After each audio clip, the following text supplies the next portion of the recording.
Okay.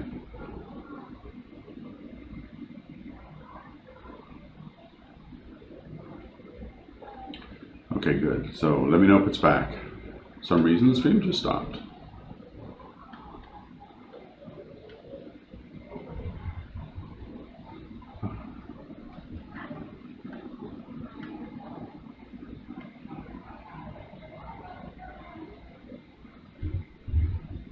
Okay, let me know if you guys see it now. It should be there. It says I'm back. A new stream link. Dang, I hate when it does that. The stream stopped. What's the new stream link? God darn it. Really.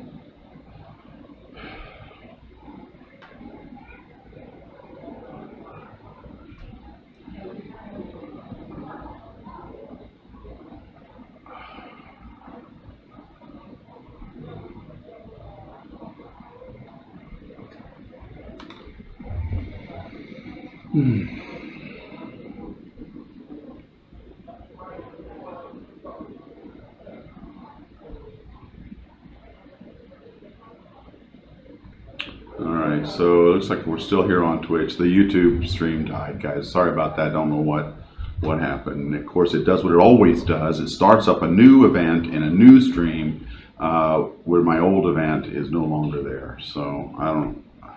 YouTube has not been very stable lately, folks. It really hasn't. Twitch has been really good. So I don't know.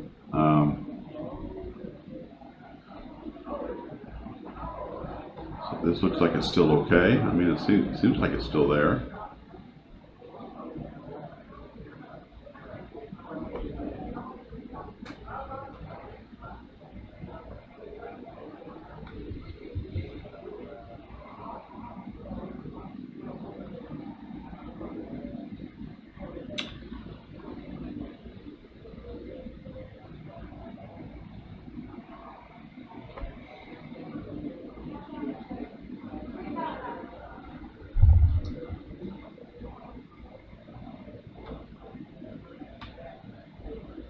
I'm just trying to get to the live chat of the new stream.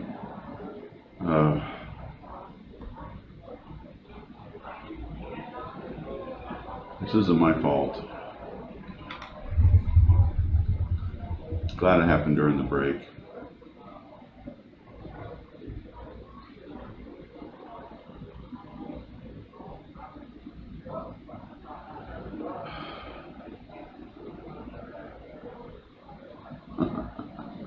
This is really insane. All right.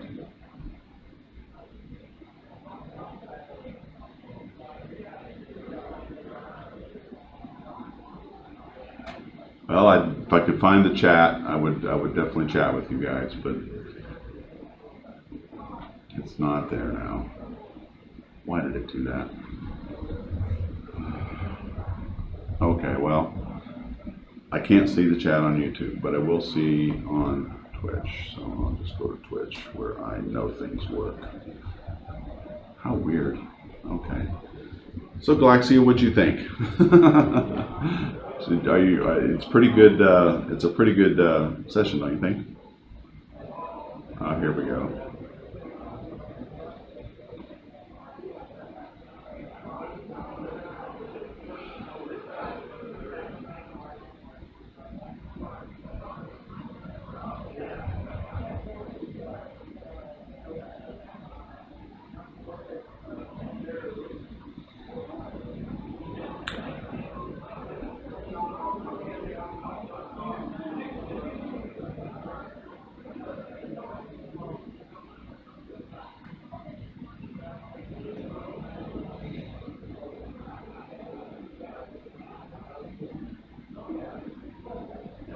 Okay, I found you guys.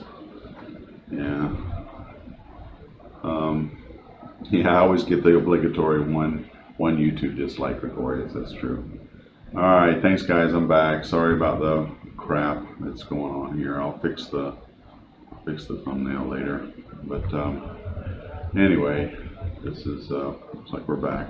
Different stream, and so you guys found it all right. All right. So yeah, they're having a break right now, and I'm just chilling. So chilling with you guys.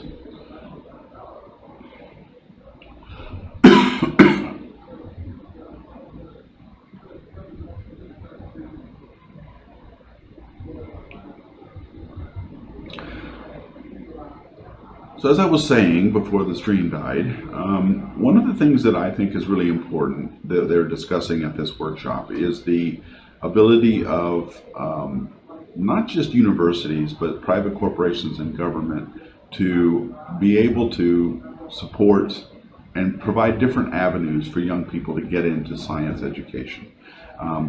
There's no question that we need a workforce that can do complicated things like going into space, going into building complicated vehicles to get into space, program computers, imagers, all kinds of things that are needed to actually study and understand the universe as well as travel in the universe have to come from somewhere.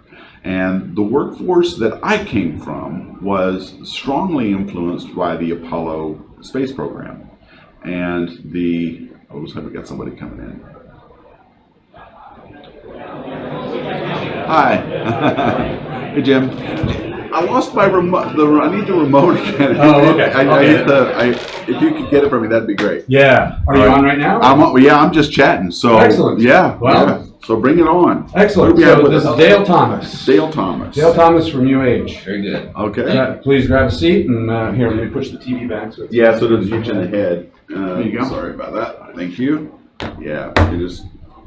Yeah. Let's do that. Yeah. Just don't leave it too far back then. Okay, come on over and scooch in until you can see yourself. There you are. Okay, Right. Good. Dale, thank you. Thank you for joining us. So, My pleasure. So, I'm streaming this on several. Or you want to adjust the chair? Well, yeah. Okay. I'm at the kids' table. I know. Well, here I'll join. Maybe I can. Left, join. left front or No, that's okay. Yeah. I don't know. Yeah, I don't know how to adjust it either. Sorry about that. I should have. Well, no. Okay. It's what it is. You're lucky. So joining us at the kiddie table.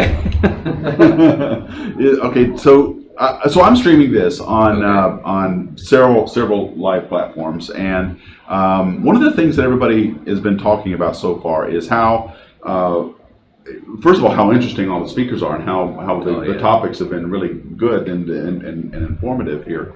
But the last session with the one where we were talking about getting the workforce ready, there was a lot of interest in that, and I liked what all the panels in particular had to say about there needs to be other paths. Right. To getting into STEM workforce, getting into the things that we need, the job skills that we need, like building rockets or programming computers, whatever it is we need to explore space. That workforce has to come from more non-traditional sources. At least that's what I heard. I believe his name was Charlie Stegomiller. Yeah. Which I thought was a really important point. And I wanted to get your thoughts on that. What do you think about the future of the workforce that we're going to need for aeronautics and space exploration? Well, I know going back on my NASA experience, one of the things that I learned very early on is that it does take a community to launch a spacecraft. And I know the Marshall culture, and NASA culture as a whole, and Wernher von Braun in particular, everyone from the janitors to the astronauts have to do their job and do their part, or the mission does not succeed. And so it takes a broad array of people. It's not just about the engineers, but the engineers are a big part of it. And so one thing we have to do is help people see that there are a variety of roles in accomplishing these big complex projects, and that they can all contribute. And then another thing is, okay, how can I find my role in that? And that's the big area where we need to do a better job, I think. That's where we focus on the young people, right? We think, I was telling everybody in the chat that I have two sons, and I advised them, I said, look, the way the workforce is right now and the cost of education is such that I think it's okay with me if you wait before you start college until you're sure that you want to get into this, because we ask a lot of young people right now. We say, Make your commitment. You're 18 years old. Make your commitment now for what you're going to do for the rest of your life. You must decide today. And not only that, but you have to get into a huge amount of debt to get there. So do it now, please, and go out and do it. Well, that's a lot to ask a young person. And I've always wished there were more ways that kids could explore. Things like maybe universities like UAH or NASA doing not necessarily internships, which they do, but give informal ways for kids to get involved at these various programs so they can decide if they even like it. Absolutely, and I'll give you an answer and or a response and two pieces to that. One of the things that I try to do is a colleague of mine about 8 or so years ago, Larry Sweet, when he became Chief Information Officer at NASA, somebody asked him what he did, training-wise and everything to prepare for that. And his answer was very insightful, which was, look, when I graduated college, there was no such thing as a Chief Information Officer. So we have to understand, and by the way, change is coming at a faster pace now. So our kids, we have to help them understand, you simply cannot see far enough down the road to lock in a career path for your life. Okay, and that was different when I went through. It was for me too. Yeah, because now I will say it didn't turn out like I planned it in a good way. But that's one thing is we need to tighten up the time horizon a little bit. Now, to a closer point on your question, what can we do? And one of the hats that I wear is director of the Alabama Space Grant Consortium. Mm-hmm. And our charter is all about STEM education. So we do some outreach to high schools, but our main resources are spent within the first 4 years of college. And we do some graduate work too, but we're mainly about those first 4 years of college. And some of the things we try to do is help students see what they can do and get some experience in that. To give you a couple of examples. Of course, now we fund programs all over the state, okay, at universities all over the state. But I can discuss most easily programs here at UAH. So just want to be clear on that. But like, for example, one of the programs that we help fund is here at UAH. It's a student group called the Space Hardware Club. It has faculty mentor, Richard Tanteris, in mechanical and aerospace engineering, Dr. Tanteris. But it's a student-run organization, and they are sponsored from a variety of sources, from Vice President of Research here at UAH, Dean of Engineering, National Space Club, Huntsville. That's right, yeah, that's Alabama Space Grant Consortium. So they do projects on a wide variety of scales, for freshmen who come in. And by the way, the Space Hardware Club is open to students from all disciplines. Some students outside of STEM are working outreach to high schools, and so forth. So it's getting into that, it takes a broad team. It's not, if all you have is engineers on your team, you're not going to accomplish the mission. But it gives students a way to participate early on in very simple missions, and then they graduate to more complex missions. And currently, we have, and I mentioned that in the welcoming remarks this morning, we are proposing to do a secondary payload that will fly on Artemis 2. It will be a lunar orbiting small satellite. This is actual flight hardware, and it will be designed and built as part of the senior design curricula by the engineering classes, at universities across the state. So students participating in that get a much better feel for what they like, where their talents lie, and hopefully they get hooked.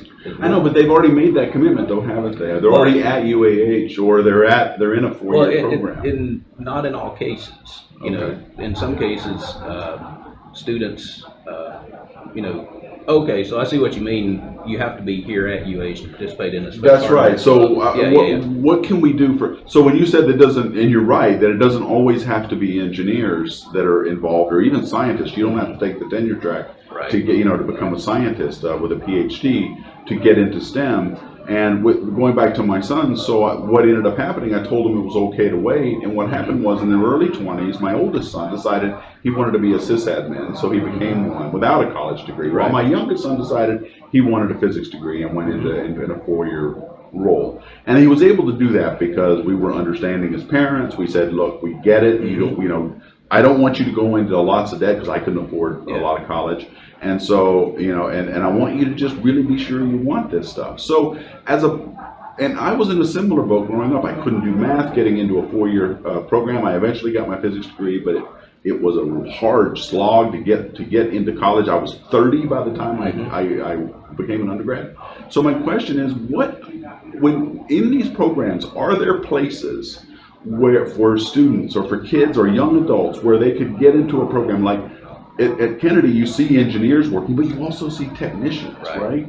And what are some of the job requirements for those kind of jobs? So it's interesting you asked that, because when I was originally pitching this idea about the secondary payload for SLS, I was talking with some people who were willing to meet with me and talk about it at NASA headquarters, and one of the things they suggested is, you know, you really need to engage some of the community colleges as well, and you know, not have your engineering students putting the spacecraft together.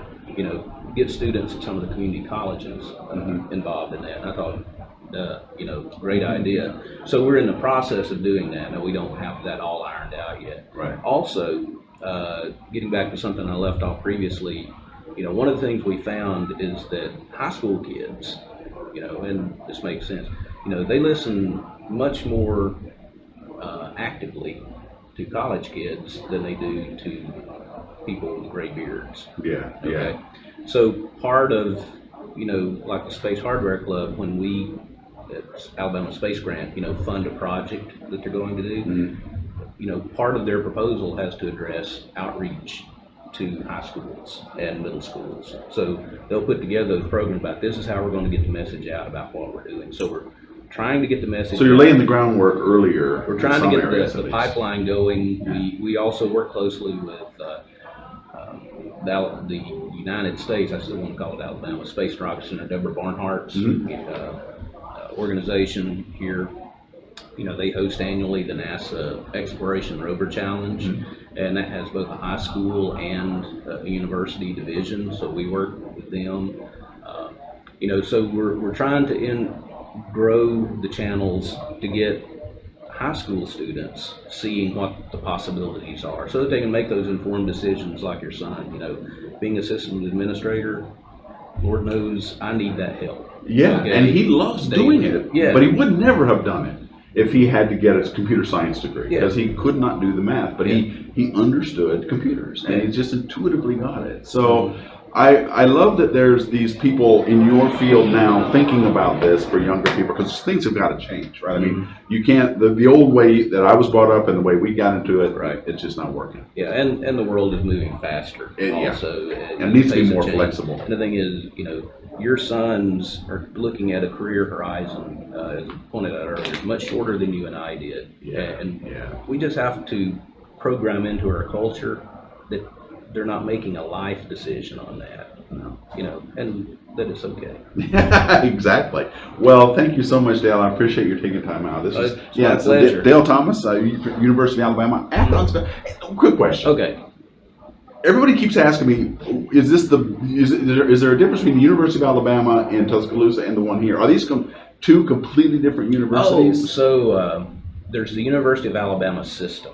Okay. Oh, 3 it's a campuses system. comprised. Okay. University of Alabama. Okay. They usually don't like it when you say in Tuscaloosa. Oh, okay. They were first. Okay. So that's what you mean by default. Yeah. Okay. Yeah. And then University of Alabama Birmingham and University of Alabama Huntsville are, you know, so the 3 campuses together form the University of Alabama system. I get it. Sort of like, you know, University of California. If you just default University of California, you think Berkeley. That's right. Yeah. Okay. Thanks for helping me understand, because I never. glad to help. So at least you got one thing. I got. Well, I got a lot out of it. All right. Thanks again for taking time out. Okay, great. That's Dale Thomas, everybody. Thanks. You got it. We got. Yeah. So okay. We got. We're actually going to have 2 guests on your next one. Okay. So we'll try to fit them in. We got. We'll have. Where is she? Previous panel. Charlie Blackwell Thompson. Oh, great. And I believe it's the other is Heather. Yeah. This is good. Okay, I'm just I'll bring them right in. Sorry about the table shaking. I'll try to be better about it. Okay, Heather Haney, and it's writing down she is from Marshall. And she works on Space SLS, and Charlie Blackwell Thompson is the launch director. Oh yeah, she showed them really cool. That's awesome. Well, you guys are gonna have to bunch up together. We'll sit. Yeah. Let me know if you need me to adjust at all real quick or anything. Okay. Yeah. I just want to make sure. She's coming in. Okay, great. I'll see if I can get the background on while we're Charlie Black. Yeah, you showed some. There was an interesting talk this morning with the. With you did the launch videos, right? The testing of the. Yep. Yeah, I just want to make sure I got the right person. You did get the right person. Oh, cool. Well, I don't know if you got the right person, but you got Oh, the person that was talking about that. I most definitely have the right person. You worked on a Kennedy. I did. So I live near you. And I'll get her in a second. Okay. Yep. Launch Director, Kennedy Space Center of Exploration Ground Systems. Yep. Okay. That's my home program. I usually say that I'm the Artemis launch director. Artemis launch Yeah, director. since that's the name of our program and that's the name of our launch. So come on, Artemis. This is. Oh, I just did it. Sorry, I banged the table. Hi. Hi. Are you Heather? Yes, sir. Come on in, have a seat. We're kind of squishing over. Okay. I'm squishing at the Do you end. want You in don't the even see middle? me. No. Just watch out for these cords, unfortunately. Let's see. That's good. That's good right Am I there. good there? Yeah, it's just the power cord and everything goes dark. So just, okay, good. So welcome guys. What we're doing here, so you guys know, is the AAS has been sponsoring these Future in Space Hangouts that we do live on social media. And I'm streaming on YouTube, Twitter, Twitch, and Facebook. And I'm spending time while you guys are doing your panels. I'm down here chatting with everybody, and we're just enjoying the show. But during the breaks, Jim comes in and brings me some people to interact directly. So this is make sure I get the names right. Charlie Blackwell Thompson. She is the Artemis launch director at the Kennedy Space Center, and Heather Haney. Yes, and I'm the test and verification lead for the core stage element at Marshall. Say that again. The test and verification lead. For the core stage, that's for the SLS. Okay, so let's start with you, Heather. The SLS, how are we doing? Where are we? I mean, is the program, I'm worried about it because I keep hearing that it's delayed or that it's, there's all kinds of, not problems, but it's just taking a while. And the missions seem to keep changing what we're going to use SLS for. Is everything, give us a brief overview of the status of SLS and what kind of track it's on as far as timeline.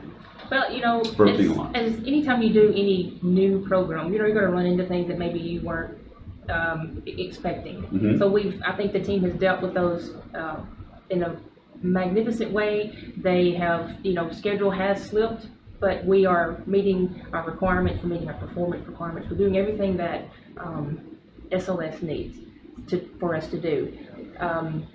I think it's on a great track. I mean, yes, you have mentioned that we have been delayed some, but we have been feverishly working to pull that back to the left Right. and get us back in that box. But we want to stay safe too. We want to make Exactly, sure we're meeting absolutely, I the get requirements that. and that we make sure our astronauts are safe when they launch, and And you guys you're on the verge, I think, from your talk this morning on something called green run testing, right? That's where you're going to take the base unit, the big part of the rocket. You're going to integrate the individual. So the core stage is made up of 5 The pieces. core stage, I'm sorry. So it's those 5, and so Yeah. that's when we have we've already joined most, like 4/5 of the rocket. And we're going to join the engine section. We're going to make the engines, and then we're going to take it for a green run to Stennis, Mhm. put it in the B2 test stand. We're going to do a fully integrated hot fire test of that before we take it to Kennedy and we give it to. And when is that scheduled to happen? That's next year. Next- So it's a months long process, and so we're working at ways now to make that more efficient. Okay, that's amazing, by the way. That test stand, you're going to lift it up in that big crane and then lower. You had a great animation where you're showing it into a tower, and it's So you going can to imagine, so core stage is roughly, it's over 200 feet tall. Yeah. So you're taking this, yes, so it's pretty impressive. It is, yeah. So, okay, I'm looking forward to that. That's going to be amazing. And then after the Stennis testing, it goes to Kennedy as part of the. And then they prep it for the launch. And that's Okay. when this That's right. company So here comes into play. Artemis is Artemis 1 and there's Artemis 2. So Artemis 1, you said in your talk, is ready to go. Well, I would say that from a ground systems perspective in my talk, right, I was discussing where we are in terms of our test regime getting ready for the flight hardware. And so we're not quite finished. We're very mature in our testing. Some of our facilities are done, are close to done. Our multi-payload processing facility, which is where we do some of the Orion servicing prior to its integration on the stack, we're at about 95% complete, really right down to just a couple of things left to do there. We are back at the pad with our mobile launcher, doing our testing there. We have a couple of IOPSS, which is ignition overpressure and sound suppression tests, which is where we flood the deck of the mobile launcher with hundreds of thousands of gallons of water. That is to protect when the boosters light and when the engines are lit. It's to protect from an acoustics perspective, to protect the vehicle, and so we've got a couple of those tests left. We're going to actually do, and we have 3 of them remaining. We have 2 that we're going to do Friday and Saturday in just a couple of days, and then we'll have 1 remaining there, and then we have our cryo flow. As we talked in the panel, and Heather talked a little bit about Green Run, so each of us within the ground systems, within the flight systems, we're incrementally testing our piece or our element, if you will, and it's an incremental process, and then you join the other elements together and then you test them a little bit more. You don't do the full test that you've done previously, but you make sure that your interfaces are working, that your capabilities are there, and that functionally the whole rocket along with the ground systems is working. And so our cryo test that we have remaining out at Pad B is one of those incremental tests for us where we will go through and we'll flow our cryos from our storage areas up through our plumbing, if you will, and verify that we can do that without any issues. And then that way, when Heather and the core stage team gets finished at Green Run and they come to Kennedy, we'll be ready to integrate them. And then one of the big tests for us, obviously, when they get there is then we'll go flow cryos all the way to the vehicle. This is really exciting times. Okay, so I think our break is over, so I better let you guys go. Real quick, difference between Artemis 1 and Artemis 2? Crew. It is about crew on Artemis 2. And Artemis 1 tests out our capabilities to make sure that we are ready for crew on Artemis 2. Okay, great. Thank you so much, guys. I appreciate it. So Charlie Blackwell Thompson and Heather Haney, thanks for taking time out to talk with everybody on social media. Our pleasure. All right, thanks, guys. All right. All right, so you guys are going to get back to you. Yeah, we're just sorry about the cramped area here. No worries. All right, thank you. All right, guys, that was cool. What's that? So you got this big room. I know, and here I am cramped. Well, it's the cords. It may but it's the plug-in. It's always, you never have enough. Right? I know, I didn't get enough extension cords. All right, guys. I'm going to go back to the stream here in just a sec. All right, thanks again. All right. Thank you. Okay, well, that was really cool. Gregorius, I wanted to ask your question, but the break ran out. And so I saw it, but I had to let them go because the break. So I'm really sorry about that. Okay, I think the stream is going back on. Let me just double check. Yes, it is. So I'm going to go back to the stream, and we'll be back here in maybe about another half an hour, or no, wait, in another hour or so.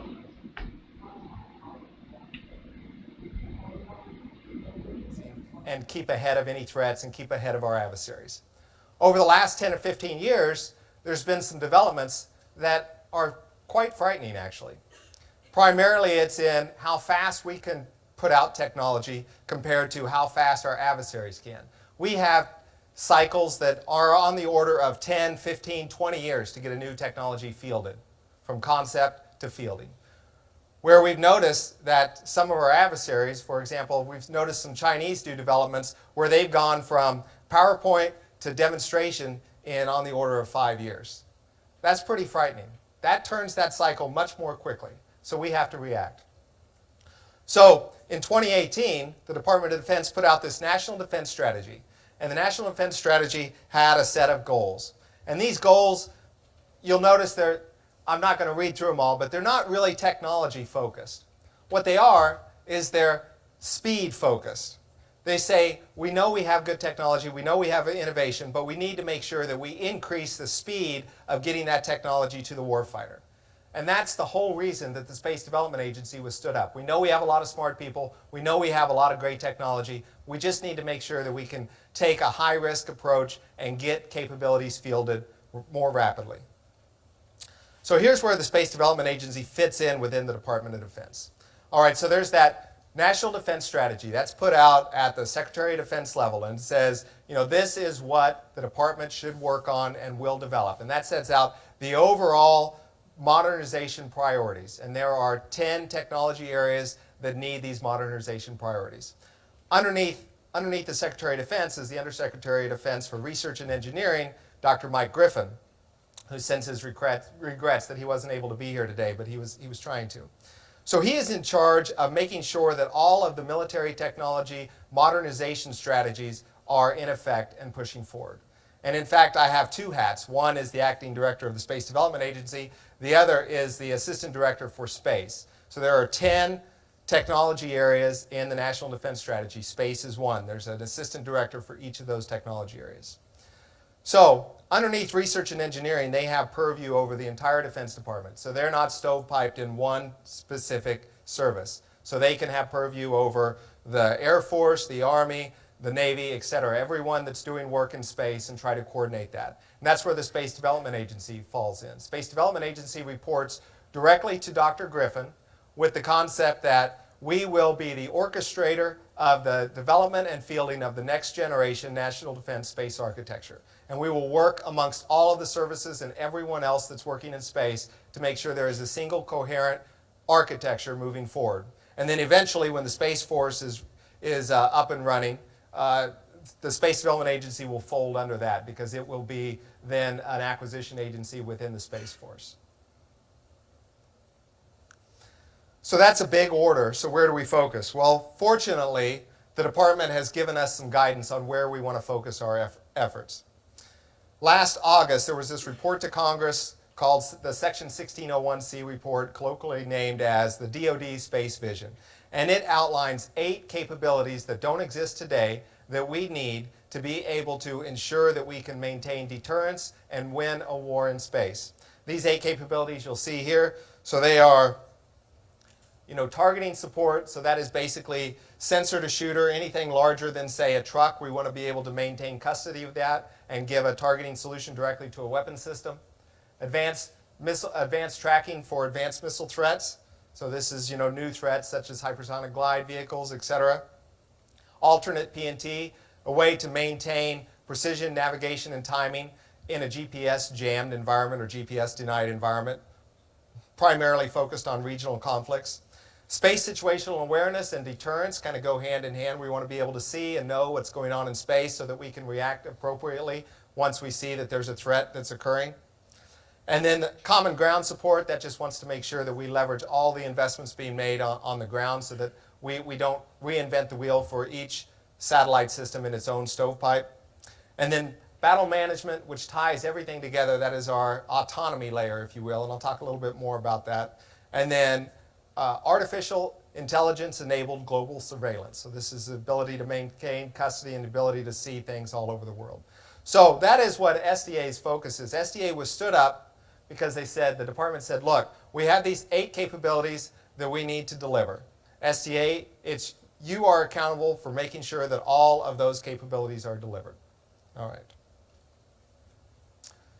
So in order to do that, we are going to make sure that we have a few guiding principles that we operate under. The first one is we are threat-driven.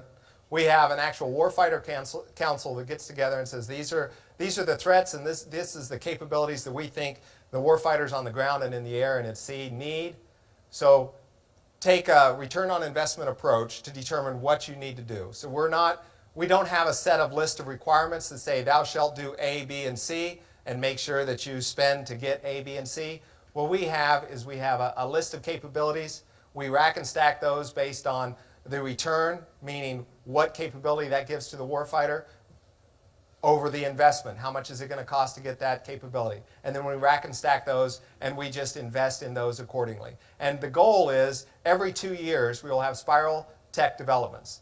So in FY22, that's when we have our Tranche 0. That is going to be a set of satellites that give us a minimal set of capabilities to allow us to start training and practicing and developing concepts of operations, etc. And then starting 2 years after that, in FY24, we're actually going to have capabilities that could help us in a fight. And then 26, we'll have the next round of capabilities with more, 28, etc. Every 2 years, we're going to continue to put new capabilities up there in this spiral model. And that's the other things that we want to talk about are what we focus on. So in space defense, you can either do a lot of point defense or you can achieve resiliency through proliferation.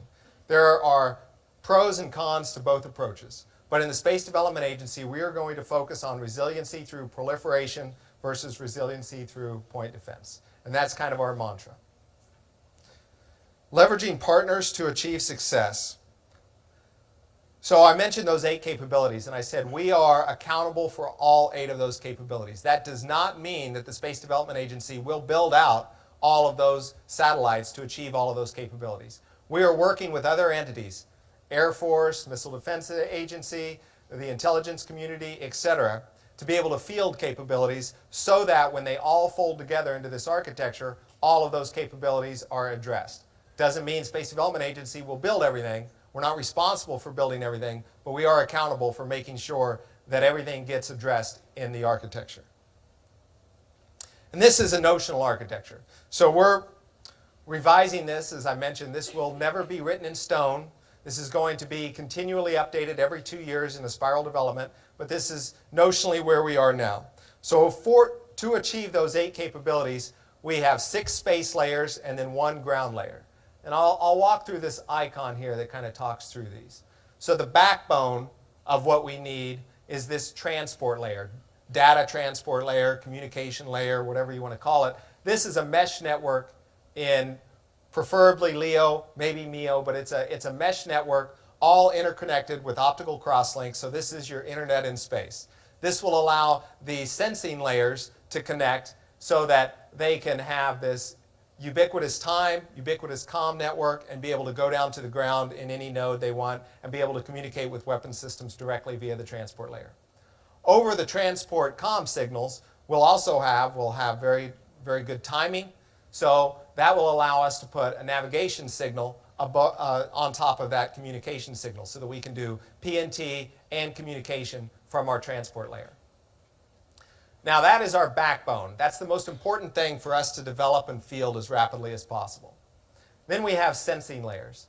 Tracking. This is our advanced missile tracking. So this is notionally, an OPIR type system, and we're working very closely with MDA, the Missile Defense Agency, who will likely be the ones that build out the satellites necessary for this tracking layer. And then those data from that sensing layer will plug into our transport layer. Custody.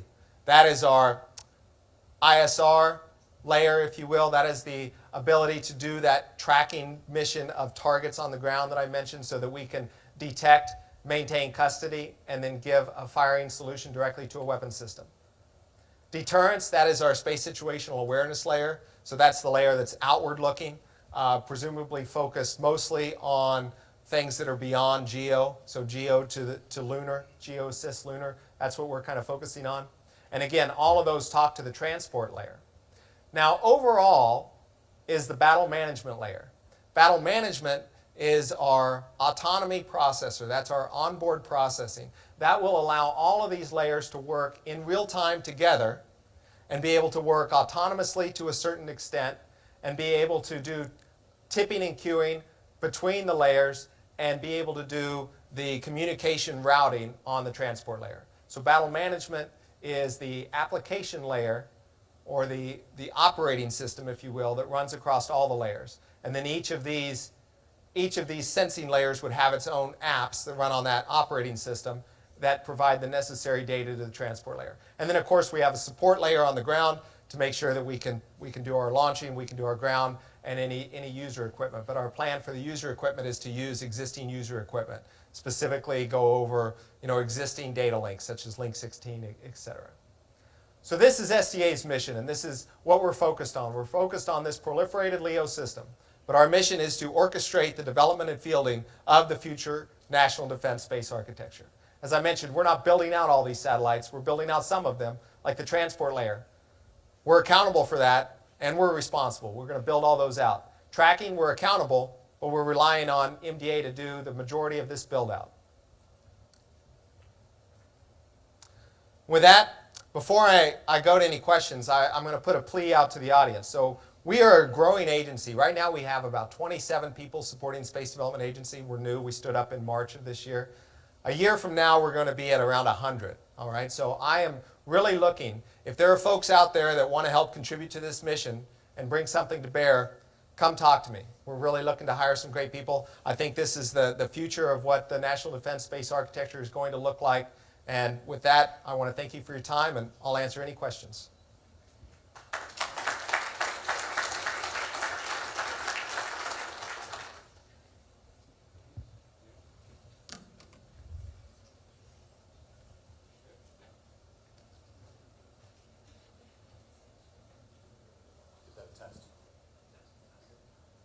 Testing.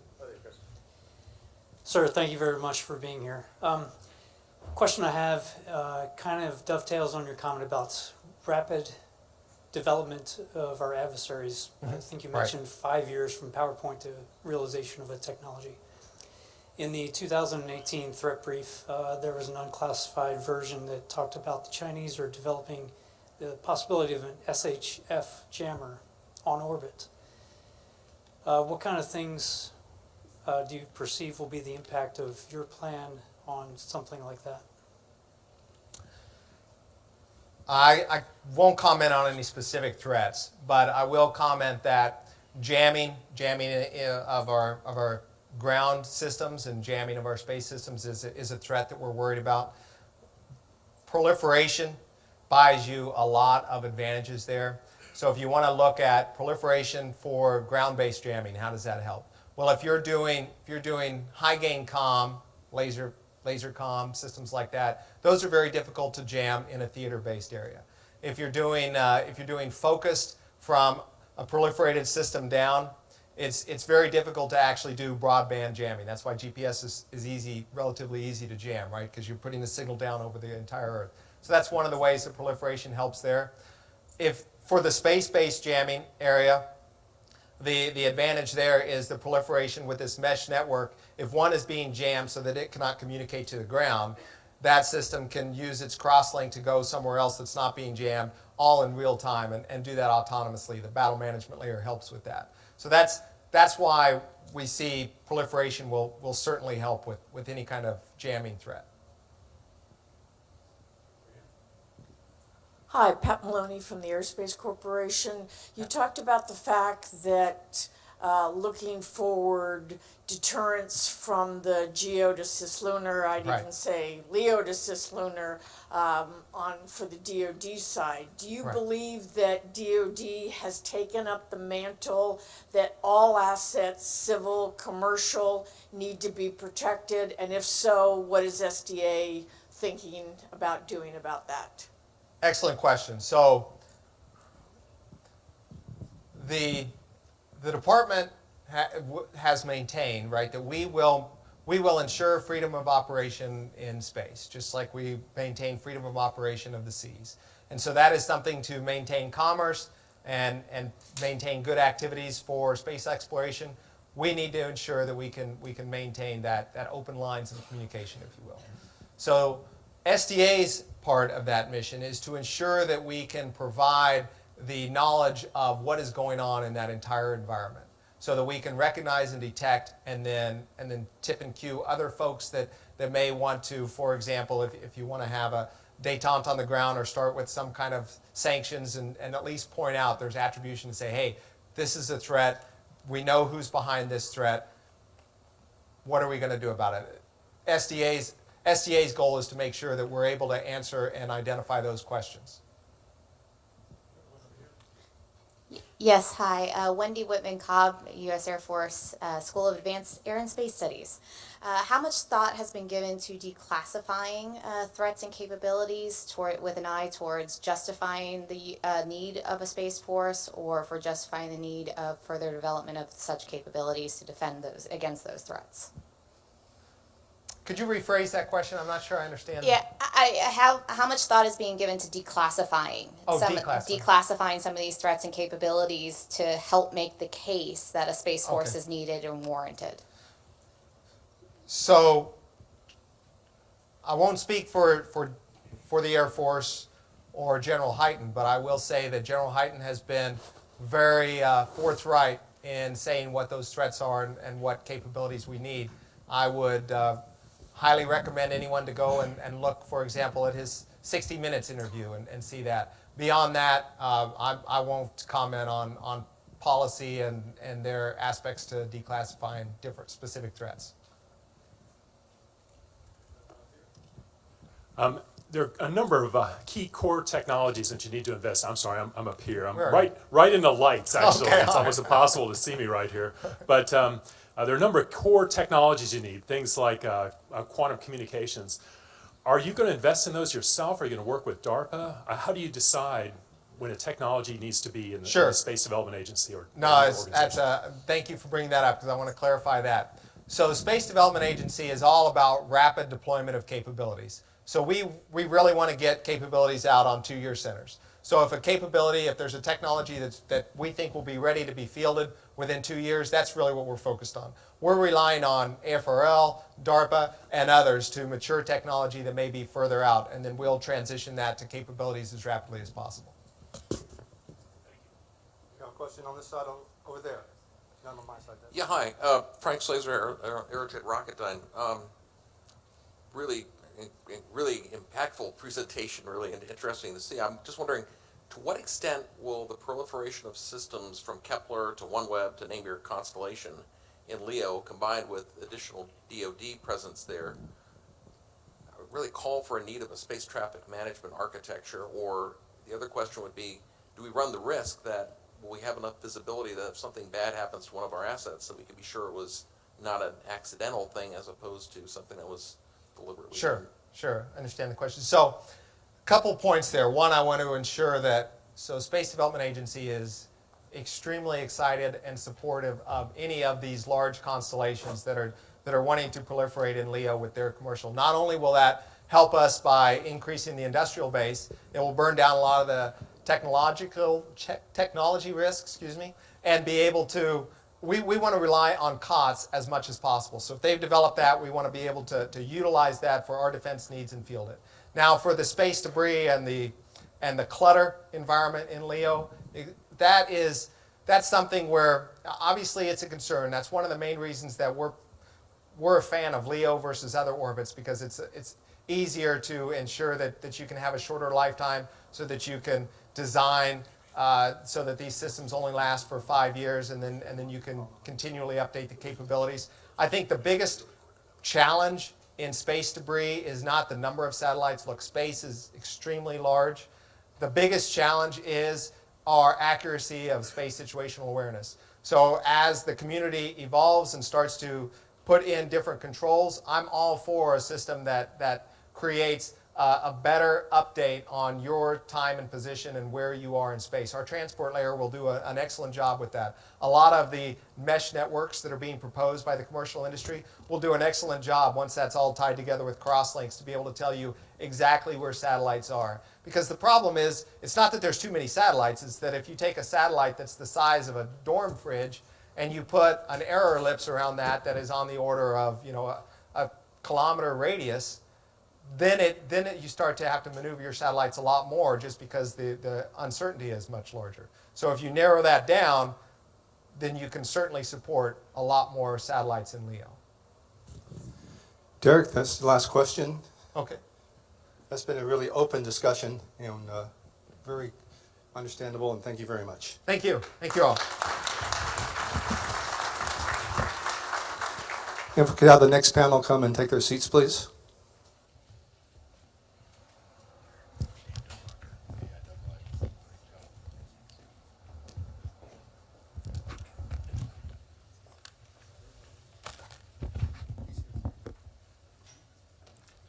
Mike Gold, where are you? Oh, there he is. Dan, he's here. There. Okay, so a little more housekeeping. Please, if you While I was up there a minute ago, we had a lady coming across the row trying to get to the microphone to ask a question. Lovely lady, high heels, very nice.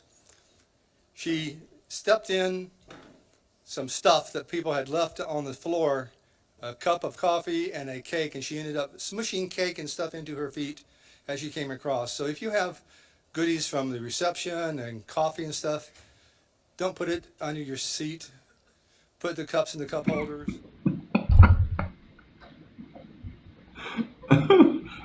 Okay, I thought I'd break in while they're doing that. Don't, all the things that happen here in Symposia, they get cake squished in your feet. Anyway, new graphic, just wanted to show you. Okay.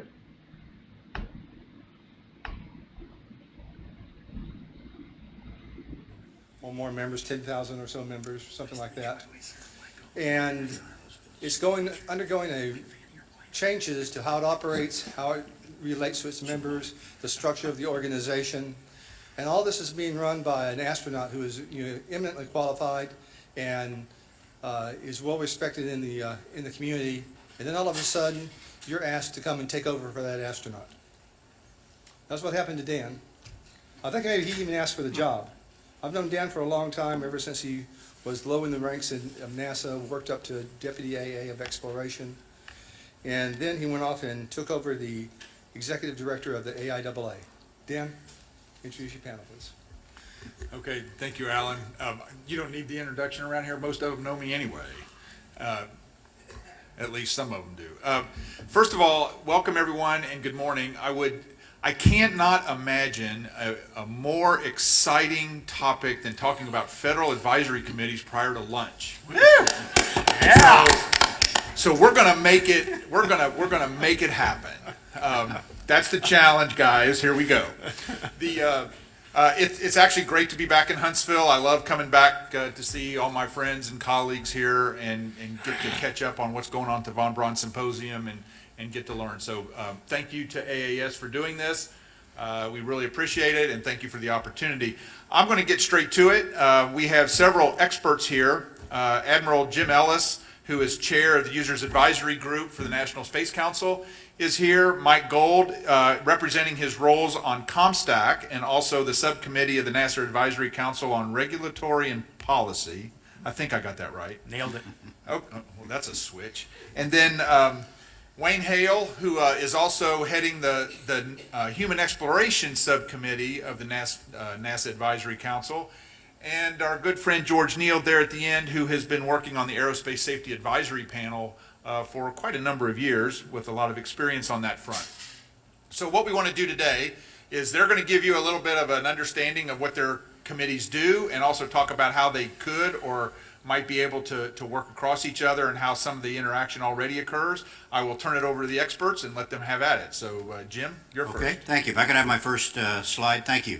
I'm not going to be too pedantic here. I was here last year with a listening session, and I think many of you understand what the Users Advisory Group is. I always point out for the grammatic specialists in the crowd, it's USERS apostrophe, which means this group belongs to everyone who uses space, and that includes everyone from the high end, the folks that just finished briefing, the agency heads and the like, to those that are their students and otherwise, just beginning their efforts in the space domain. So we belong to everybody, and that's one of the primary roles, and I'll get into that in just a second. Next slide, please. Is there a clicker? Okay. We support the National Space Council. Now, I think most of you are familiar with that. It was reconstituted a couple of years ago under the leadership of the Vice President. It had previously existed, as you can see, for a couple of 5-year periods, and then on June 30th of 2017 was initiated again. It has those objectives. It's the NS small PC because you don't want to get it confused with the other NSC, which has other ramifications in today's national security environment. Next slide, please. Space Council has been relatively active.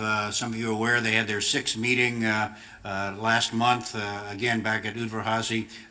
4 national space policy directives have come out under their auspices. So there's been a lot going on, and the Users Advisory Group was constituted to support them. Next slide. We are a FACA, not the most exciting, I guess, of concepts. We'll talk more about that here in a moment, I think, in the group session. We do have a signed charter. It was created by NASA and the NASA lawyers, modified, perhaps using the NASA Advisory Council as a model. We intended to be your representative and voice in the National Space Council deliberations. The National Space Council, as you may be aware, is essentially most of the cabinet, plus the National Security Advisor and the NASA Administrator and a few other folks. We're tasked with advising the National Space Council on any and all space policy issues relevant to those stakeholders. So basically, it's a pretty wide remit.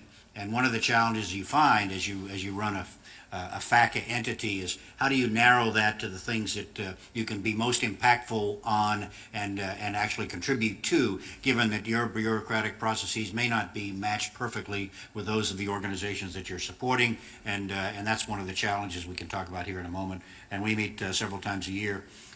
This is what we look like at a photo op that occurred last year.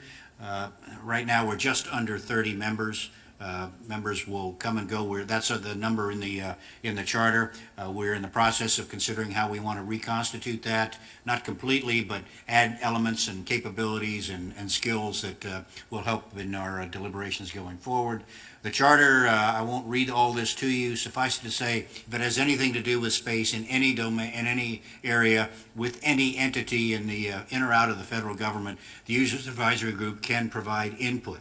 Recognizing the A in UAG is capitalized, we're advisory. We don't shape policy, we don't direct things, but we can advise, and we'll talk more about how you can productively and effectively do that as a FACA here in a moment or two. This is what the Vice President kindly said about us, and I hope that that's true. The challenge is with all things is how do you measure your success? How do you measure your impact? And we're continuously in the process of reassessing that. I'm in the process of rewriting the charter, for example, and to some degree, given the lessons learned over the last couple of years of our existence. So that's kind of who we are, what we do, and who we're supposed to support. I love this quote from Stephen Hawking, and it kind of should inspire all of us, and particularly those that have come to, once again, to the Von Braun Symposium, of which I'm once again pleased to be a part. So that's all I have. Okay, thank you, Jim. Mike, I'll let you have that.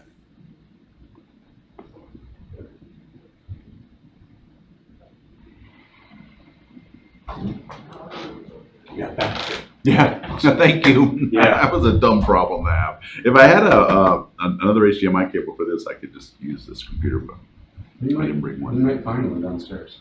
Oh, okay. It's only got to be 6-8 feet long, something like that. Yeah, something like that. And I can show all kinds of stuff on here. So. Do you need this anymore? Or do you think that'll stay I'll be on? real careful. I won't touch it. All I tried to do was move it because of the glare, and I turned it off by accident. All right. I'll take this back downstairs. Go If ahead. you need it, just run down and find Patrick, at the front desk. Will down there. do. Thank you And they so have it much. down there. Yeah. Those two go well? Yeah, man, this is going a lot better. Good. This is flowing good, and I'm Awesome. able to get recordings, and so yeah, Awesome. much better setup in here. Good. Thank I'll you. get a couple more for you for the afternoon. And so just to be clear, I'm going to go to the lunch. Mm-hmm. I'm probably just going to record it That's because fine. I don't think I can get all my stuff together enough to stream Yeah, it. It's just no, if no. I had more help, I would, but I don't. Yeah. Okay, so I'll If just you want record. I'll to. record. It's not important. If you don't do it, no big deal. But if you want to, that's great. I'll try to get it. I Okay. think it'd be nice to have it. It would be So, good to have. Yeah, so I'll Awesome. at least record it. Awesome. Okay, thank you. Great. Thanks, Tony. Mhm.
our time.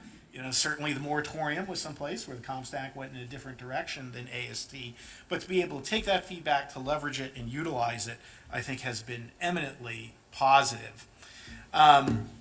We actually had, this is a year ago, ComStack took place during Halloween, so there were a few costumes. This was my personal favorite, is Charity Whedon, and she was dressed up as the Canada arm in this case. So I dressed up as Article 6 of the Outer Space Treaty. That was a slightly more esoteric costume. But I point out this picture of Charity because I think the FACAs also have an important international role, that particularly with the ComStack, where we're looking to harmonize and make sure that other countries adopt regulations and policies that make sense and mesh with the U.S., that we have had a number of instances, whether it's the United Kingdom, United Arab Emirates, coming to the ComStack to say, how does the private sector handle these things? How do you do it? How does it work? And also that the FACAs are useful for Congress. And one of my proudest moments as chair of the ComStack is when you started to see Congress actually tasking the ComStack, that we were showing up in legislation and Congress wanting to use us because, again, the trade associations represent factions, whereas the FACAs represent consensus. It's one of the few, if only, places that you can go and get that. As was mentioned, I just love doing free work for the government so much. I keep collecting the FACAs and got appointed, again, as honor and privilege to be appointed to the NASA Advisory Council by Administrator Jim Bridenstine, where I formed and currently chair the Regulatory and Policy Committee. That we always say rocket science is the easy part.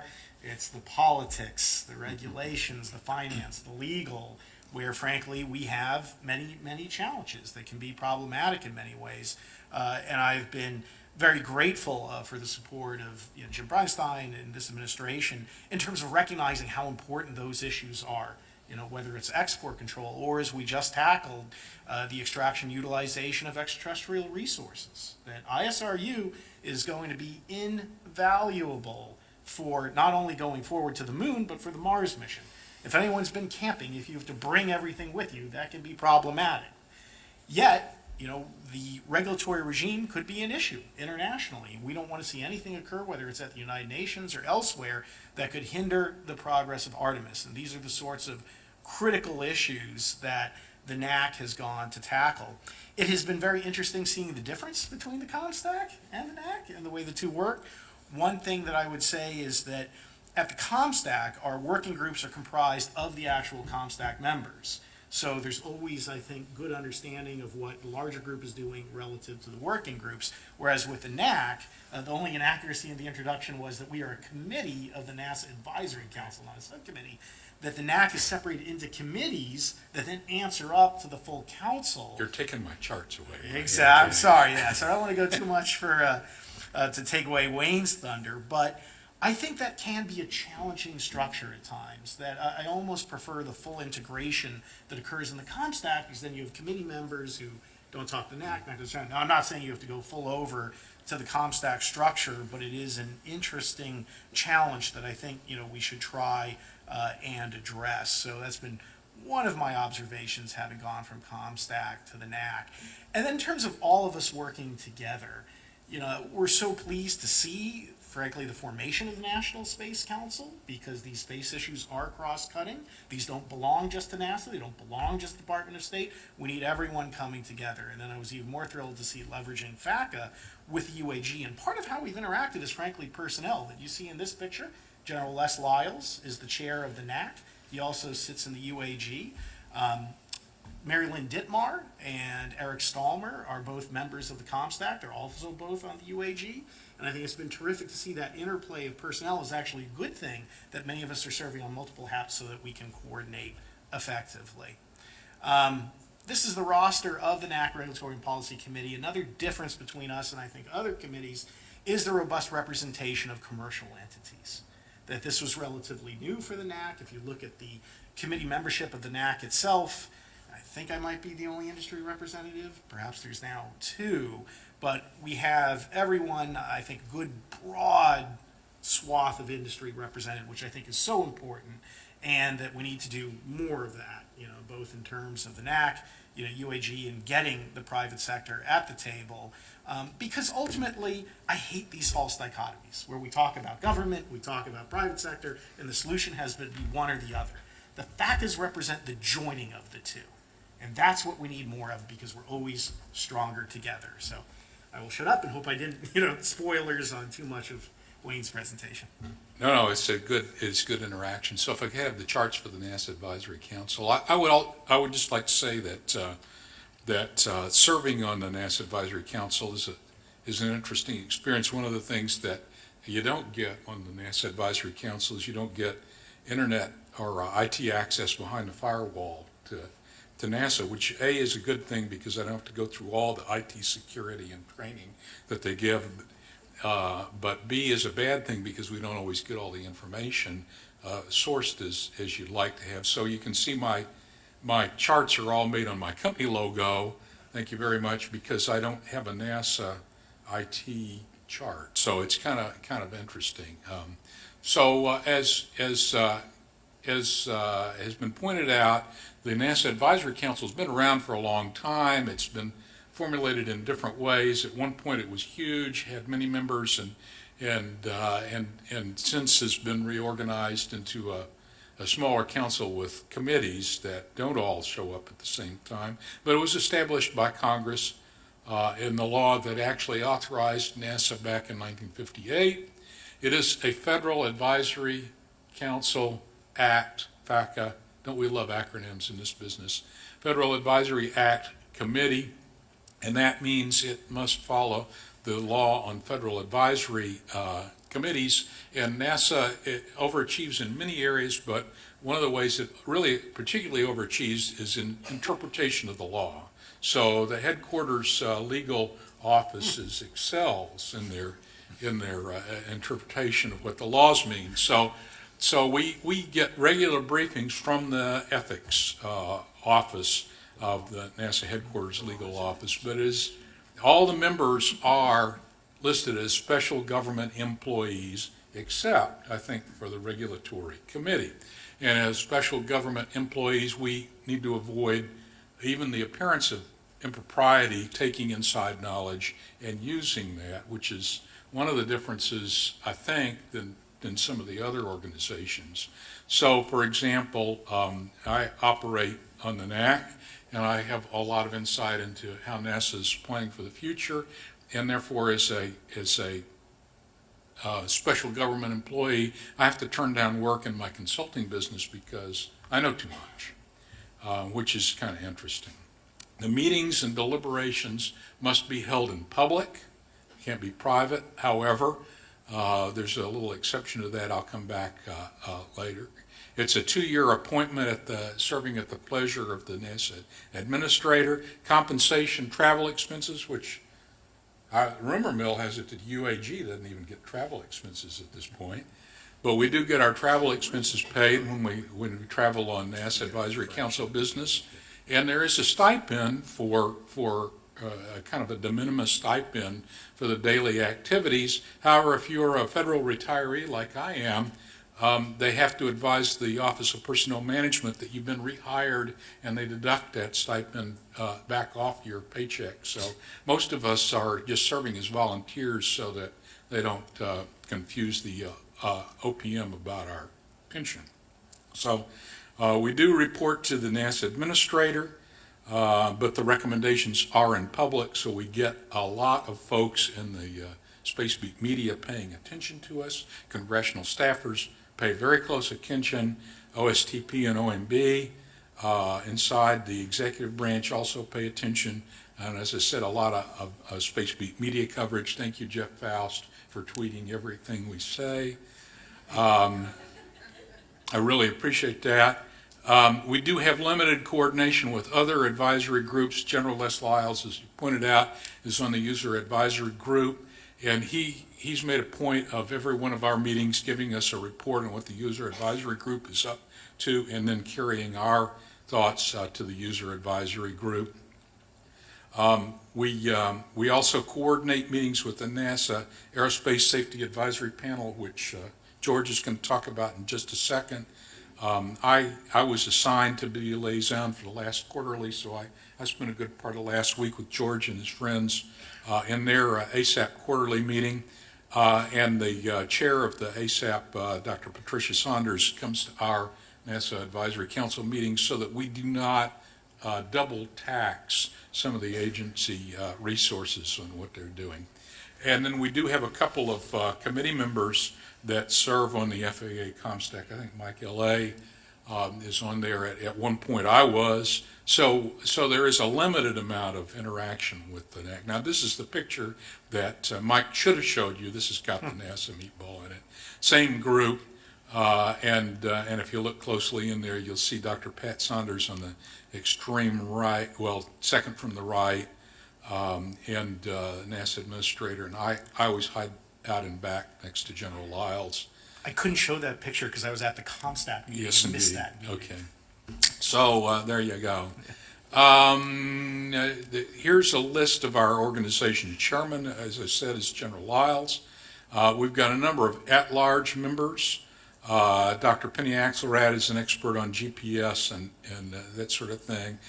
New member that we have is this fellow named Bill Nelson. Bill Nelson. I've heard of him from somewhere before. Former United States Senator. Miles O'Brien, who is our journalist who keeps us apprised of all the media influence.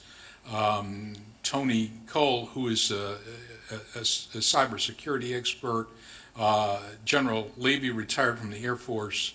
Krista Paquin, who at one point was the Deputy Associate Administrator, and Dr. Elizabeth Pate-Cornell, who is a probabilistic risk assessment expert. We've got two ex officio members. I've talked about Pat Sanders, who's the chairman of the ASAP, and Alan Epstein, who is from the National Academies.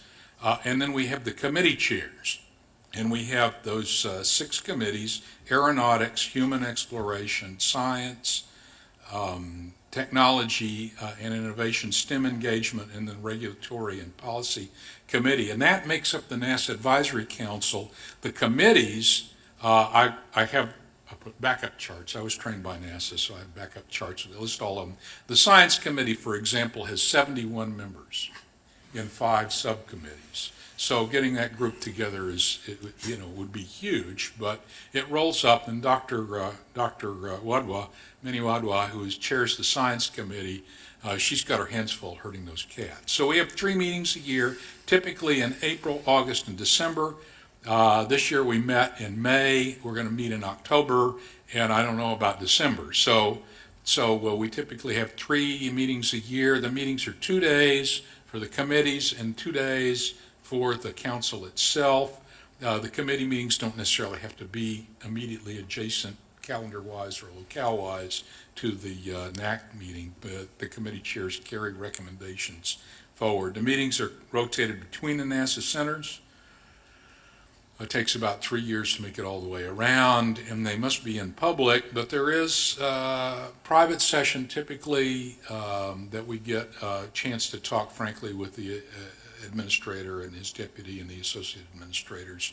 And we have rarely used closed fact-finding sessions in which we can receive input but cannot deliberate. And that was really most of it. Here's the committees, and I'll just show you briefly the Aeronautics Committee, the Human Exploration, my committee. We're short a couple of folks. I think we're going to nominate a couple of folks. So if you're interested, let me know. Technology Innovation Committee, Jim Free chairs that. Science Committee, Dr. Minnie Wall. I just didn't put all 71 members on the chart. I'm sorry. STEM Engagement with Dr. Amy Kennedy, and then the Regulatory and Policy Committee, which you've already seen. So we try to, our advice is for the administrator and for the associate administrators. So the Human Exploration Committee advises the AA for Human Exploration, and the Aeronautics for the Aeronautics Committee, and so forth, and that's the way it works. So I think I'll quit right there. George. Okay, thank you, Wayne. George? All right, thanks, Dan.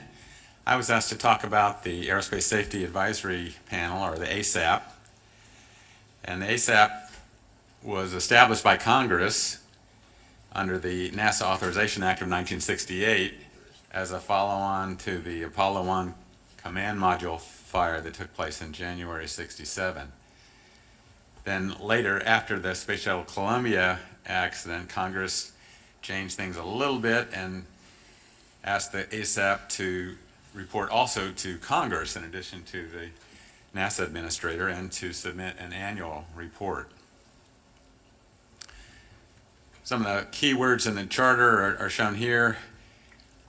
The panel is supposed to review safety studies and operations plans, make reports, advise the administrator and the Congress with respect to the hazards of proposed or existing facilities, proposed operations, the adequacy of proposed or existing safety standards, and then management and culture related to safety, plus other duties as assigned. Specific responsibilities, the panel is expected to hold 4 meetings a year, roughly quarterly, and then additional meetings, subgroups as required for insights or fact-finding or preparatory work.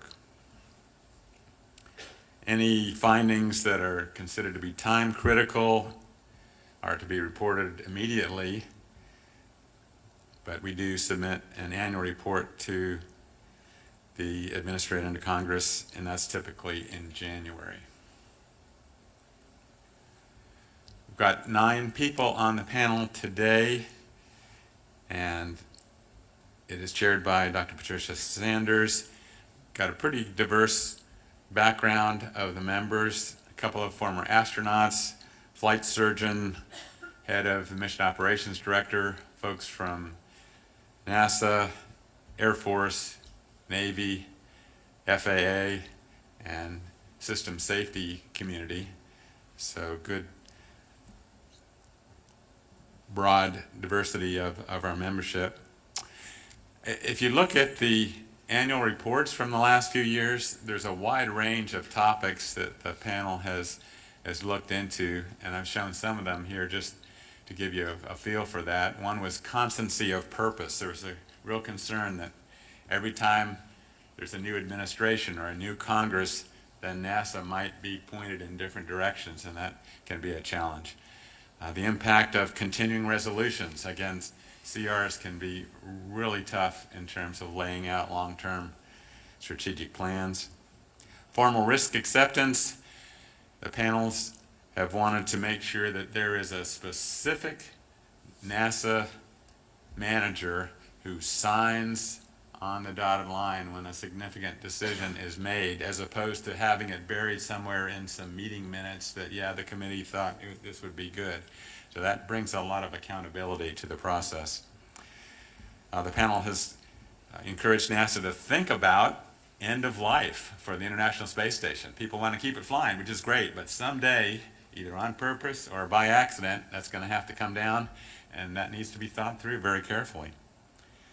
Commercial crew is a big subject today, and we've encouraged NASA to make sure that the industry partners very much understand what NASA's expectations are in terms of what they are required to do for those systems. And then human spaceflight mishap response. The panel has observed that it may not be necessary to have a presidential commission every time there's an incident or an accident involving human spaceflight, but that's what the current law says today. So that's something that we're encouraging NASA and Congress to look at. And then enterprise protection, very important in today's world. So that's just a sample of some of the topics that the panel has dealt with in recent years, and it's been interesting to be a part of that. Okay, thank you, George, Wayne, Mike, Jim. Thank you for that good overview. I'll just start the discussion off, and then we'll turn it over to the audience, as Alan and Jim and Chris would like to do it. George has given us a list of some of the topics that the ASAP has been working on. What are some of the other topics that thumbnail sketches maybe of what each of the other advisory committees have been looking into, and how could that work with with the other advisory committees in terms of working on similar topics? Well, if I, from a UAG perspective, it's kind of bifurcated. The Users Advisory Group, like most FACAs, is comprised of very capable people who have some real powerful insights into areas and issues that ought to be addressed in the public dialogue that's inevitably a part of FACAs. But it's also true that each of us is also reflective of the needs of the organization that we serve. And a board colleague of mine many years ago was fond of saying, what my boss is interested in absolutely fascinates me. And from a FACA perspective, that certainly is the case. And in our case, since we work with the National Space Council, which is in turn chaired by the Vice President of the United States, we've had some opportunities and some conversations to explore some topics that are of interest and to begin to flesh out terms of reference for those types of studies and reports, and that process is underway. But each of us, I think, in our own way has alluded to it. While there is great value in the reports that we can create and do and deliver, ironically, a lot of the real value comes from the public conversation that we have. In other words, we take these issues and bring them into the public domain, A, because FACA requires it, but B, because it's the right way to do business. And in many ways, it's much more responsive. And so the fact that those conversations take place is hugely impactful and is a much more often more timely way of getting issues in front of the leadership of the entities that we serve, that these FACA entities that we lead serve, and so you don't have to wait 6 months for the final multiple chops on the report, and in the language of the vernacular, a consensus report that gets delivered, sometimes late to need. I think it's the process itself that adds real value more often than not. So. Okay, thank you, Jim. Mike? So I wish I got paid per FACA, because we're not running out of issues anytime soon. And frankly, as we transition from a lot of purely government programs to more commercial activities, the FACAs are the front lines in terms of dealing with all of these issues and new technologies. And you have government always trying to play catch up relative to where we are with new tech. And so, for example, with the ComStack, we're entering a world where in a single launch, you can have hundreds of satellites, small sats, etc. And looking at issues of space traffic management and space situational awareness, how we regulate and meet that challenge is going to be extremely important, both for the government and the continued success of the commercial field. And one topic, for example, that the ComStack got into was the Indian ASAT test. And I was very disappointed that there wasn't more of a response from government when that occurred. And I work for a company that's gotten winged by debris already. And I think it's important that the U.S. government maintain credibility that when and if China conducts more ASAT tests, that we're not looking like we're cherry picking when this occurs. And we very much appreciated, particularly Jim Bridenstine speaking out on this issue vociferously, because we think it's important both for U.S. and future international interests. So I don't think we actually passed an official recommendation on that, but a lot of discussion in regard to that. Then you get to more of the meat and potatoes of what the ComStack does in terms of launch regulatory reform. And I can tell you, Wayne Monteith, Kelvin Coleman, are laser focused on trying to get this process right. But again, a lot of difference of opinion, a lot of work that still needs to be done. It's very challenging, but obviously a topic that the ComStack needs to and will continue to tackle. And then export control reform, because we're not going to have commercial space transportation unless we can get that under control. And there have actually been a number of actions the ComStack have taken, including, and this will really get everyone awake before lunch, but commodity jurisdiction requests. Who doesn't love a good CJ request conversation? It was because of the ComStack that CJs, at least in terms of what company requested a commodity jurisdiction request, which is where you ask whether you're ITAR or you're CCL, those are now on the web, at least who asked, what the ask was, and what the response was because of actions that the ComStack took. Then very briefly on the Regulatory and Policy Committee, COSPAR reform is something that our boss was very interested in terms of Jim Bridenstine. For those of you who are fortunate enough not to be familiar with COSPAR, the term that everyone was using was planetary protection, which to me is, Men in Black or defending against asteroids or something. I think it's a terrible term, both too inclusive and too exclusive. But making sure that we have rules for planetary protection for COSPAR, which are the set of rules that govern contamination of a planet like Mars, as well as bat contamination for Earth, to make sure that they make sense and that they don't prohibit or hinder unnecessarily commercial activity. And then, as I mentioned, another big issue that we're tackling at the NAC is the extraction utilization of extraterrestrial resources, because if we can't get that right, we can't have ISRU. And this is not science fiction. This is CLIPS missions that are going to be going on now. And then intellectual property, that if we're going to be successful, as George Neal talked about, with the ISS and that end in life, we need to have commercial activities that can occur on a private sector space station. And if companies that conduct R&D on ISS can't enjoy the fruits of their labor and they can't keep their intellectual property, that will not succeed. So that's just a taste of the many issues that we've been tackling on both of those committees. Good, thanks. I go back to when I was in charge of the Space Shuttle program. We had a number of independent review teams or committees come and give us advice, look at what we were doing, and I always wanted to have the independent review committee that would come in and say, we've heard what you're doing and we think you're doing it perfectly well, and we suggest you change nothing. And I never got one of those. I never had one of those. And I'm happy to say that the NASA Advisory Council is not a rubber stamp for the NASA administrator. We've been very contentious at times, and we've brought up a number of objections to NASA's plans and asked hard questions, so we're following in the best of those committee activities. One of the things that you noticed on the NASA Advisory Council is we have all the different parts of NASA representative, and we have the aeronautics piece, we have the sciences, we have the human exploration part, we have the technology development part, and everybody is very jealous of their resources. And so if the Human Exploration Committee comes in and says, we need to really plus up human exploration, which is something that we really try to push, the science people jump up and say, not at our expense. And the UNOX people jump up and say, not at our expense. We've got important missions to do. So we have a very contentious, I think, debate sometimes at the NASA Advisory Council on the direction the agency ought to go.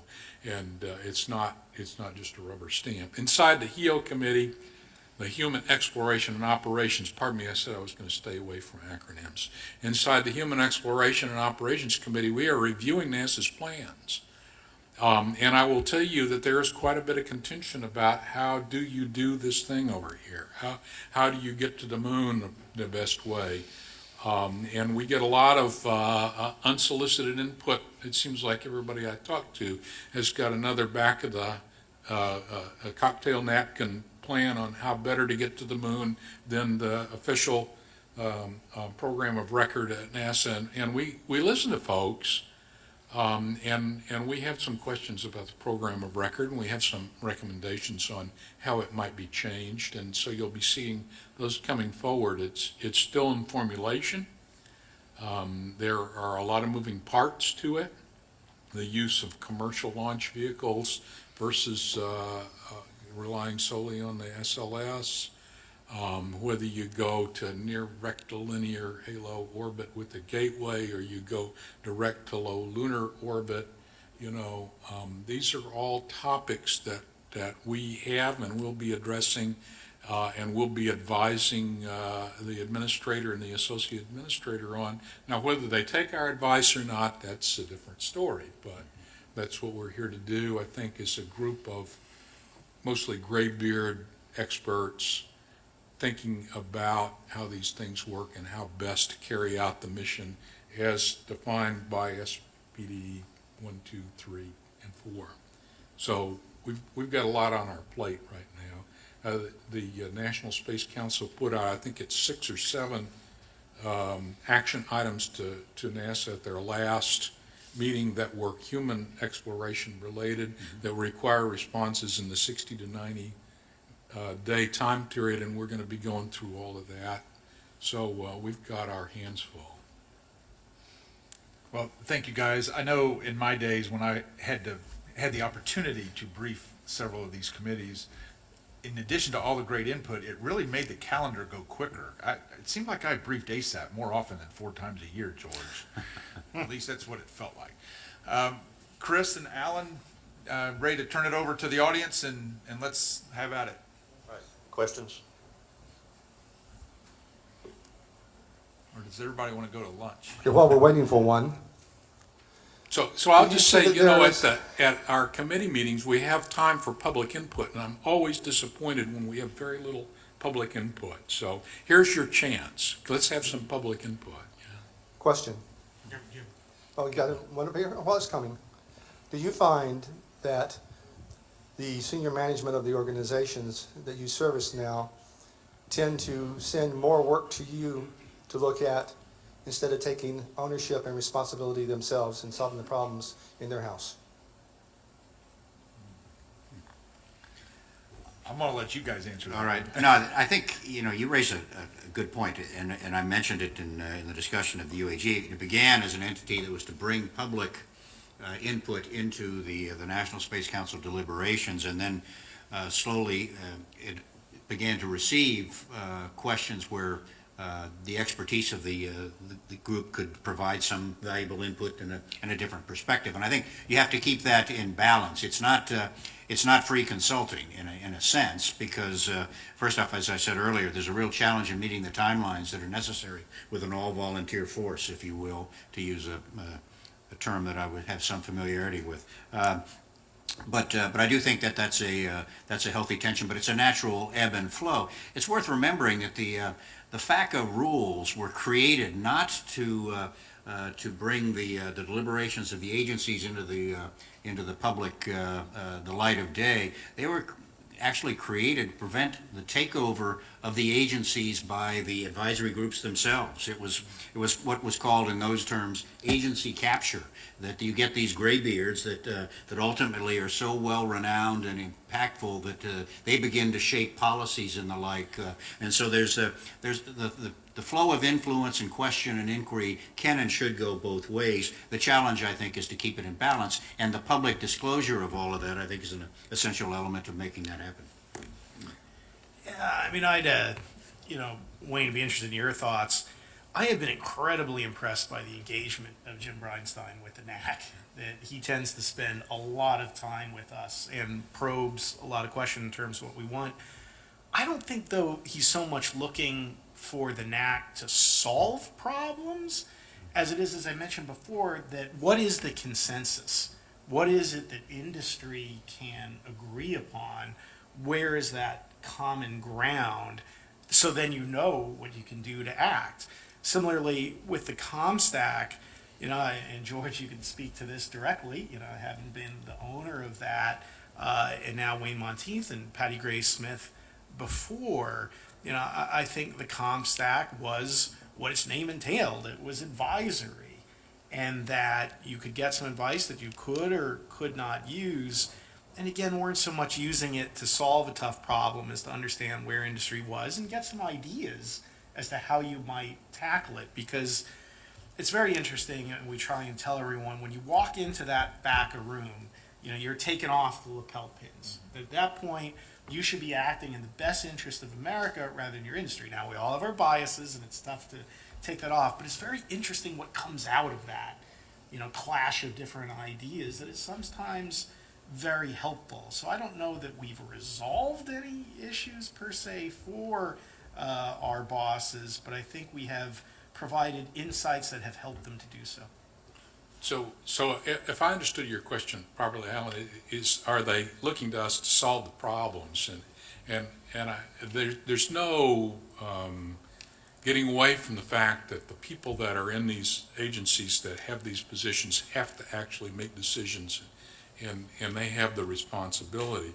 They are looking for advice, and I've been on the NASA Advisory Council for about 5 years now, and I worked with the previous administrator and the other folks, and they never delegated any responsibility to us, but they have very tough problems to solve, so they are looking for good advice. And I hope they're getting good advice.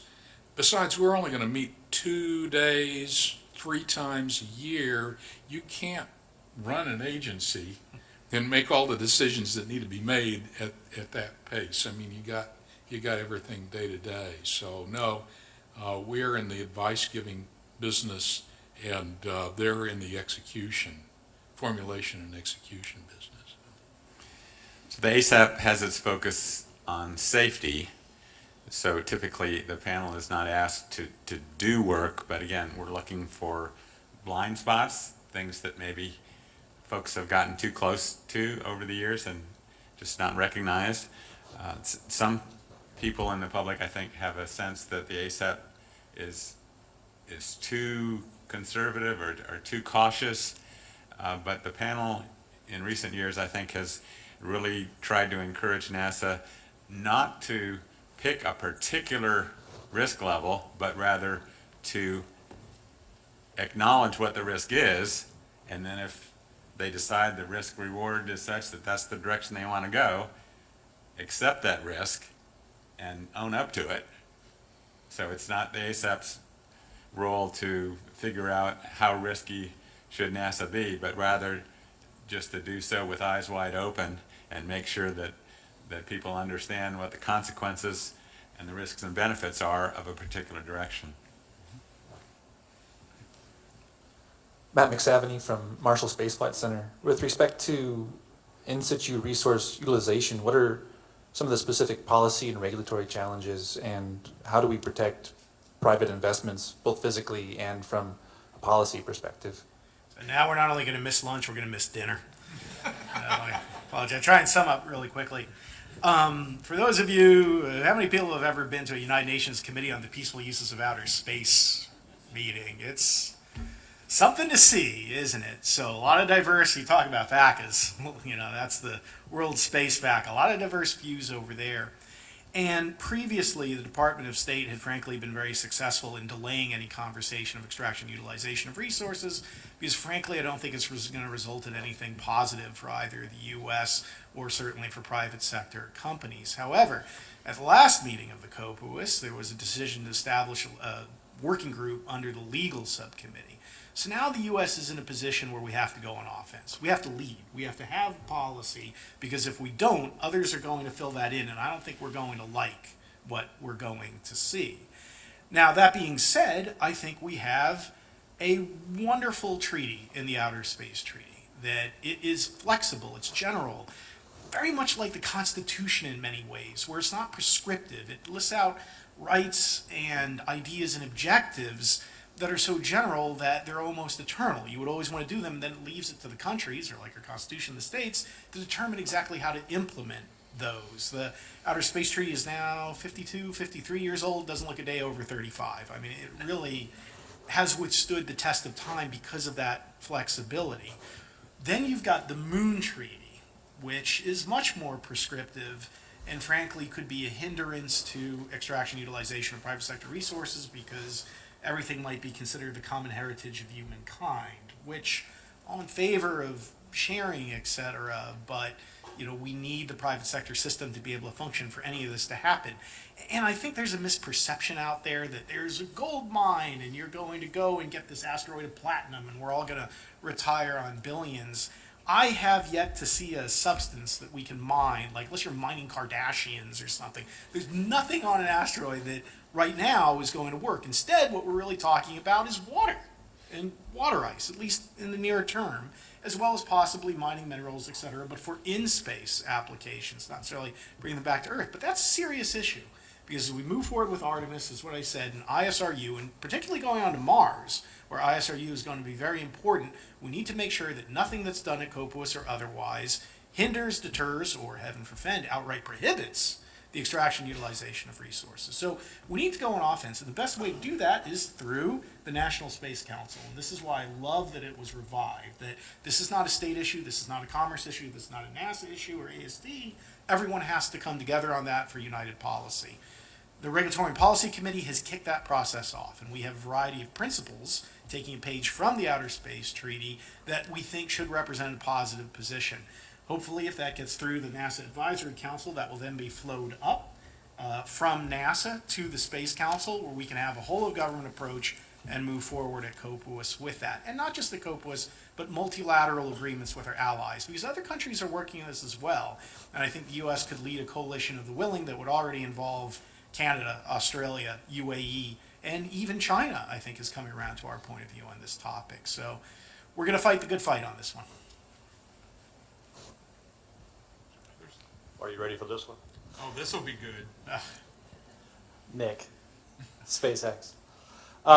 You guys are all well aware of the fact that the agencies or executive branch sponsors that you work for are not the only audience for your recommendations. Just curious, do you find it in any way limiting in terms of being able to offer frank advice to your executive branch sponsor, knowing? Okay, I'm going to take a break from that for just a bit because I need to make some changes to get ready for, I'm going to video a talk that they're giving at lunch, and that's in another building, so I'm going to have to go soon. And these are questions and answers, but I just want to get to something before, and don't worry, Peter Q, about the SpaceX question. It was about policy and all of that kind of stuff. But remember that when the guy before was talking about the ISRU, In Situ Resource Utilization, ISRU.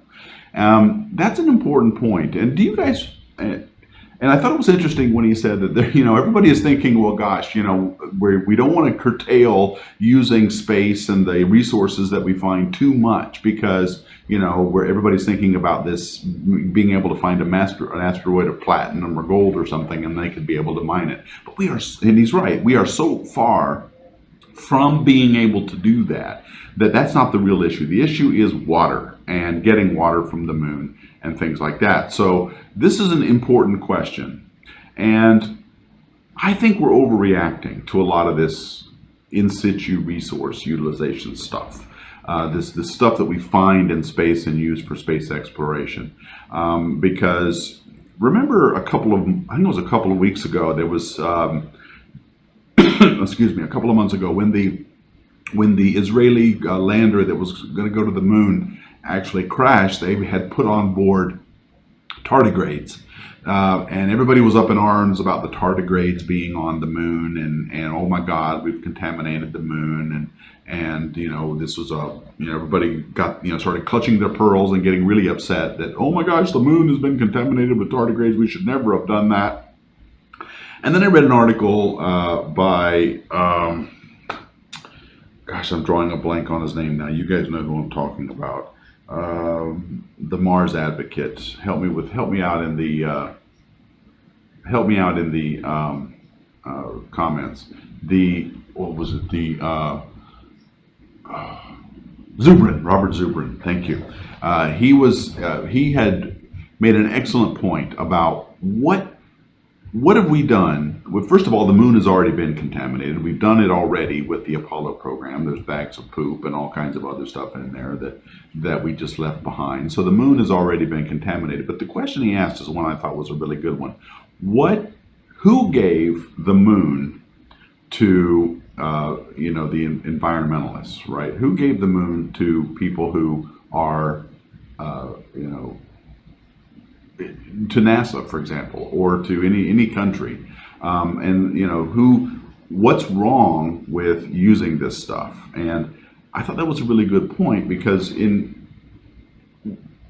whether it's tardigrades or other forms of contamination or just taking and using stuff, what's important is that we do it smartly and that we think about what we're doing. And without using resources in these locations, we're never going to explore anything.